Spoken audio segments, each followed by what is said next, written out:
Hi friends, welcome to my YouTube channel. সকল দর্শক বন্ধুদেরকে আবারও স্বাগতম জানাচ্ছি আমার ইউটিউব চ্যানেলে।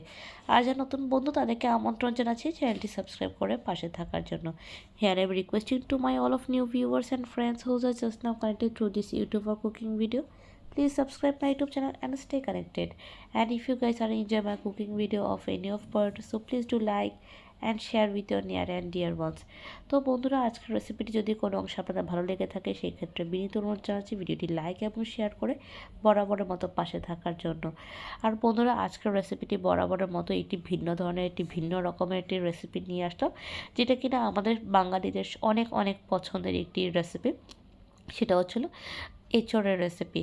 তবে এঁচোড় কিন্তু অনেক রকমভাবে তৈরি করা যায়, নিরামিষ, আমিষ এবং চিংড়ি মাছ দিয়ে এবং মাছ মাংস দিয়েও হয়। তো আজকে এঁচোড়ের রেসিপিটি হচ্ছিল কলিজা দিয়ে, যেটা কিনা আমরা বলি মেটে দিয়ে কাঁচা কাঁঠালের ঘন্ট রেসিপি। তো আশা করি এই এঁচোড়ের রেসিপিটা আপনাদের সবারই ভালো লাগবে। So friends, today's way presenting a very delicious and tempting is authentic Bengali raw jackfruit curry recipe with the mutton liver. So I hope this recipe will give you better insights. So let's get started. তো আমি এখানে উপকরণ হিসেবে যেটা main ingredients সেটা হচ্ছিলো মেটে, আর নিয়ে নিচ্ছি এখানে কাঁচা কাঁঠাল। তো কাঁচা কাঁঠালটাকে আমি ভালো করে কেটে ধুয়ে পরিষ্কার করে ছোটো ছোটো কিউব আকারে কেটে হলুদ লবণ দিয়ে ভালো করে সেদ্ধ করে নিয়েছি। তো এটা হচ্ছিলো কাঁচা কাঁঠালের সেদ্ধ ভার্সন, তো যেটা কিনা আমি দেখাইনি। তো যাই হোক, এখন আমি চলে যাচ্ছি পরবর্তী স্টেপে, কারণ সব দেখাতে গেলে অনেক বড় হয়ে যায় বন্ধুরা। তো আমি এখানে একটি মশলা ম্যারিনেশন দেখাচ্ছি, সেটা ছিল সামান্য হলুদের গুঁড়ো নিচ্ছি আমি 1 টেবিল স্পুন হলুদের গুঁড়ো, 1 টেবিল স্পুন লাল মরিচের গুঁড়ো নিয়ে নিচ্ছি 1 টেবিল স্পুন জিরার গুঁড়ো, নিয়ে নিচ্ছি 1 টেবিল স্পুন ধনিয়ার গুঁড়ো।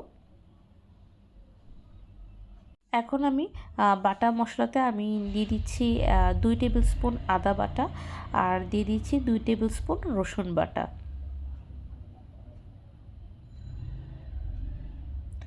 তো আদা রসুন বাটা দেবার পর আমি চলে যাচ্ছি পরবর্তী স্টেপে।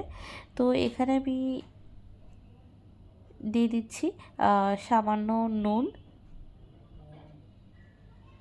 আর পরিমাণ মতো সামান্য জল দিয়ে আমি এটাকে সুন্দরভাবে করে মিক্স করে নিব, যাতে কোনো ধরনের দলা বা লাম্পস যেন না পেকে থাকে। এটা হচ্ছিল আজকে যে কারিটা করছি তার মেন মশলা। তো আমি সবসময় মশলাটাকে আগে এভাবে করে মিক্স করে নিই, যারা আমার পুরান বন্ধু তারা সকলেই জানো। তো যাই হোক, এখন আমি চলে যাব পরবর্তী স্টেপে। তো আমি একটি কড়াই নিচ্ছি, কড়াইটি ভালো করে গরম হয়ে এলে আমি এখানে তেল দিয়ে দিচ্ছি। তো তেলটা ভালো করে গরম হয়ে গেলে আমি প্রথমে দিয়ে দিব আমাদের বাঙালিদের অনেক অনেক পছন্দের আলু।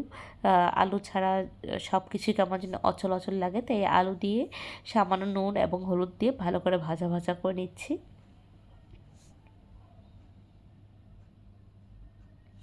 তো মোটামুটি আমি এখানে 5-6 মিনিট লাগাচ্ছি ভালো করে ভাজার জন্য। যখন এটা হালকা বাদামি রঙের বর্ণে পরিণত হয়ে যাবে তখন আমি এটাকে অন্য একটি পাত্রে ট্রান্সফার করে নিচ্ছি। এরপর দিয়ে দিব কাঁচা কাঁঠাল, যেটা সেদ্ধ করে নিয়েছি, আর একই তেলে আমি এটাকে লবণ এবং সামান্য একটু হলুদের গুঁড়ো দিয়ে আমি আবার সুন্দর করে ভাজা ভাজা করে নিব।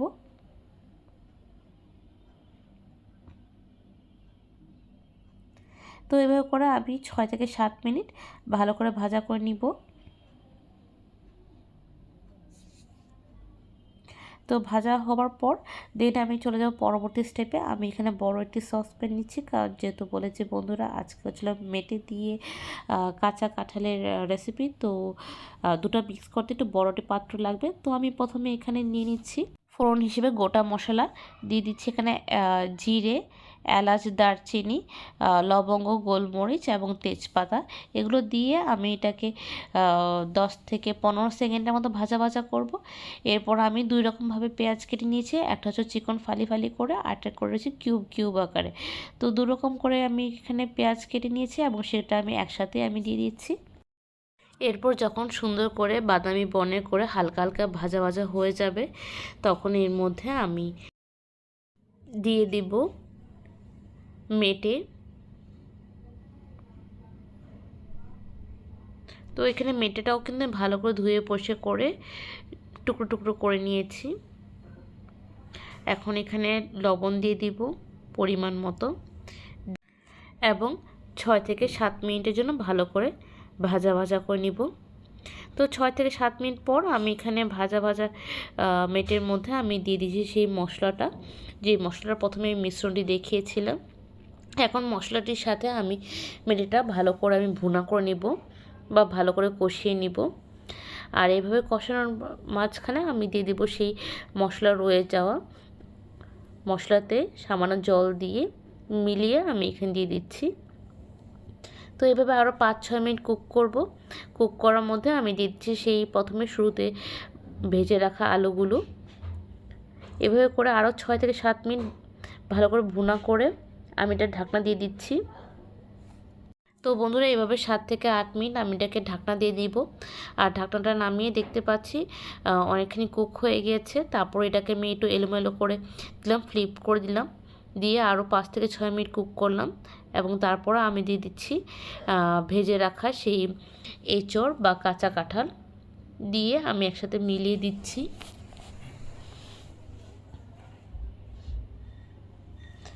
আর এভাবে করে আরও আমি 6 থেকে 7 মিনিট এভাবে করে আমি কষিয়ে নিব মশলাটির সাথে। তো 6 থেকে 7 মিনিট পর আমি এখানে দিয়ে দিচ্ছি চেরা কাঁচা লঙ্কা 4 থেকে 5টি, দিয়ে আবারও এটাকে নাড়াচাড়া করে ভাজা করে নিচ্ছি এবং ভুনা করে নিচ্ছি সেই মশলাটির সাথে।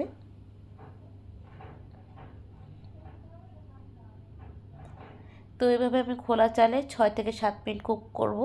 আর এই পর্যায়ে দিয়ে দিচ্ছি আমি গরম জল, যেহেতু বলেছি এটা কারি হবে, তো মানে এটা ঝোল হবে না, কারি হবে, মাখা হবে।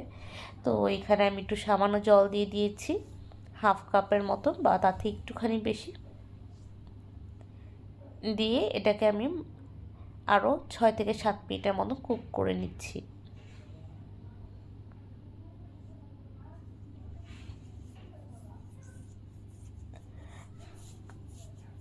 আর এই পর্যায়ে আমি দিয়ে দেবো একটু সামান্য চিনি, দিয়ে আমি এটাকে ঢাকনা ঢেকে দিব। তো ঢাকনাটা আমি 5 থেকে 6 মিনিটের জন্য ঢেকে দিব। তারপর 5 থেকে 6 মিনিট পর ঢাকনাটা খুলে আমি একটু নাড়াচাড়া করে নিব। আর একদম শেষ পরে দিয়ে দিব গরম মশলা বাটা, দিয়ে আরও 1 থেকে 2 মিনিটের মতন কুক করে আমি এটাকে আজকের রান্নাটা এখানেই সমাপ্তি করব এবং গরম পরিবেশন করছি মেটে দিয়ে এঁচড়ের ঘন্ট বা এঁচড়ের তরকারি, যে যেটাই বলো, আমরা তো ঘন্ট বলছি এখানে। তো তোমাদের এই কাঁচা কাঁঠাল দিয়ে মেটে তরকারি কেমন লেগেছে অবশ্যই আমাদের জানাবে, কারণ তোমাদের প্রতিটি মন্তব্য আমাদের উৎসাহের কারণ হয়ে থাকে নতুন কোনো রেসিপি আপনাদের সামনে পরিবেশন করা এবং এটাকে কন্টিনিউ করা, এবং আপনাদের প্রতিটি ভিডিও ওয়াচ এবং লাইক আমার চ্যানেলের রিচ বাড়াতে অনেক সহযোগিতা করে। তো প্লিজ বন্ধুরা আমাদের পাশে থাকবেন। So friends, now it's time to serve it with the flat bread or can be served with the steam rice. আপনার গরম ভাতের সাথে বা রুটির সাথে এটা দুর্দান্ত যাবে। তবে আমার পার্সোনাল রিকমেন্ডেশন রুটির সাথে এটা খুবই সেই রকম ফাটাফাটি লাগবে। তো আজকের রেসিপিটা এতটুকু রইল। আবার দেখা হবে অন্য একটা রেসিপি নিয়ে, অন্যরকম কথোপকথন নিয়ে। ততক্ষণ পর্যন্ত সুস্থ থাকবেন, ভালো থাকবেন। অ্যান্ড অবশ্যই বন্ধুরা don't forget to give a like because your each and every like always increase our video reach and highly motivate us. তো আজকে এতটুকু রইল। Take care, tata, bye by.